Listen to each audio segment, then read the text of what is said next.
அனைவருக்கும் வணக்கம். சுவையும் நலமும் அறிவோம் வலையொலிக்கு உங்களை அன்போடு வரவேற்கிறேன். இன்றைக்கி நம்ம பார்க்க போகிற ரெசிபி மிளகு பொங்கல். இந்த மிளகு பொங்கல் சாதாரணமாக எல்லாருக்கும் தெரிஞ்சது தான். அதில் சில டிப்ஸ் அண்ட் ட்ரிக்ஸ் ஃபாலோ பண்ணிங்கன்னா பெரிய 5 ஸ்டார் ஹோட்டலில் சாப்பிட்ற அதே பொங்கல் டேஸ்ட் உங்களுக்கும் கிடைக்கும். அது என்னன்னு நம்ம காணொலியில் பார்க்கலாம். அதுக்கு நான் 2 கிளாஸ் அளவு பச்சரிசி எடுத்துருக்கிறேன். இந்த 2 கிளாஸ் பச்சரிசிக்கு 4ல் 1 பங்கு, அதாவது அரை கிளாஸ் அளவு பாசிப்பருப்பு எடுத்தால் சரியாக இருக்கும். இந்த அரை கிளாஸ் பாசிப்பருப்பில் 1/4 கிளாஸ் பாசிப்பருப்பை நான் வறுத்து சேர்க்குறேன். 1/4 கிளாஸை நீங்கள் பச்சையாக சேருங்க. ஏன் இப்படி சேர்க்குறோன்னா, இந்த வறுத்த பாசிப்பருப்பு இந்த பொங்கலுக்கு ஒரு நல்ல மணத்தை வாசனையை கொடுக்கும். இந்த பச்சையாக போடுற பாசிப்பருப்பு அது பொங்கல் நல்ல பசை மாதிரி குழஞ்சி வர்றதுக்கு, அந்த கெட்டித்தன்மைக்கு, ஒரு பிசுபிசுப்பு தன்மைக்கு உதவும். அதுக்காக தான் நம்ம இப்படி எடுத்துருக்கோம். இப்போ வறுத்து போட்ட பாசிப்பருப்பை அரிசியோடு சேர்த்துட்டு எல்லாத்தையும் நல்லா களைஞ்சி எடுத்துக்கிறோம். அதுக்கப்புறம் 1க்கு 5லிருந்து 6 பங்கு, 1 கிளாஸ் அரிசி பருப்பு சேர்ந்தது இருக்குன்னா அதுக்கு 5லிருந்து 6 பங்கு.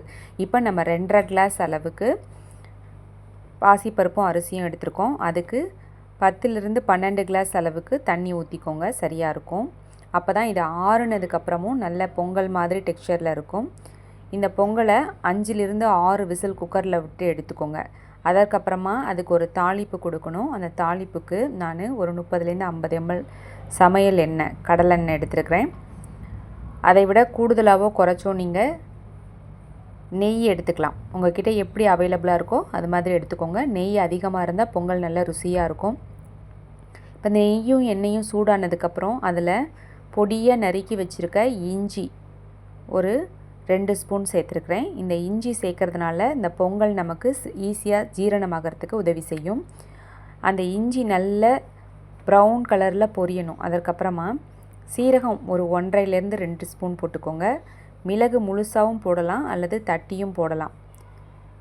இப்போ பாருங்கள், இந்த தாளிப்பு 2 எண்ணெய் மிக்ஸ் பண்ணும்போது எண்ணெய் பொங்கி வரும். அப்போ அந்த சூடான எண்ணெயை பாதியை நான் வெந்த பொங்கலில் ஊற்றியாச்சு. மீதம் இருக்கிற எண்ணெயில் இந்த தாளிதம் பண்ணுறேன். இஞ்சி போட்டோம், அடுத்து சீரகம் போட்டோம், அடுத்து தட்டின மிளகு போட்டோம். அதற்கடுத்து கை நிறைய முந்திரி பருப்பு 1-2 உடச்சி சேர்த்துக்கோங்க. முந்திரி பருப்பு கூடுதலாகவோ குறைச்சலாலோ உங்கள்கிட்ட எவ்வளோ இருக்கோ அதுக்கேற்ற மாதிரி போட்டுக்கோங்க. கடைசியாக அதில் ஒரு 2 பிஞ்ச் அளவு பெருங்காயத்தூள் சேர்த்து கலக்கி விட்டு அந்த வெந்து வந்திருக்கிற பொங்கல் மேலே ஊற்றிடுங்க. ஊற்றிட்டு இதை நல்லா கிளறி விடுங்க. இந்த பெருங்காயம், சீரகம், மிளகு, இஞ்சி எல்லாமே இந்த பொங்கல் நல்லா செரிக்கிறதுக்கு நமக்கு உதவியாக இருக்கும். நீங்கள் வெறுமனே நெய் மட்டும் கூட சேர்த்துக்கலாம். ஆனால் அந்த நெய் மட்டும் சேர்த்திங்கன்னா இது ஆற பொங்கல் கெட்டியாக ஆகிடும். அப்புறம் நீங்கள் அறுத்து போடுற அளவுக்கு கெட்டியாகிடும். அதனால தான் நம்ம எண்ணெயும் நெய்யும் சேர்த்து போடுறோம். ஹோட்டல் ஸ்டைல் வேணும்னா நீங்கள் எண்ணெய் சேர்த்துக்கோங்க. கடலெண்ணெயும் நமக்கு உடலுக்கு நல்லது தான், நெய்யும் நல்லது தான். இல்லை நீங்கள் நெய் மட்டும்தான் போடுவீங்கன்னா நெய் மட்டும் போட்டுக்கோங்க.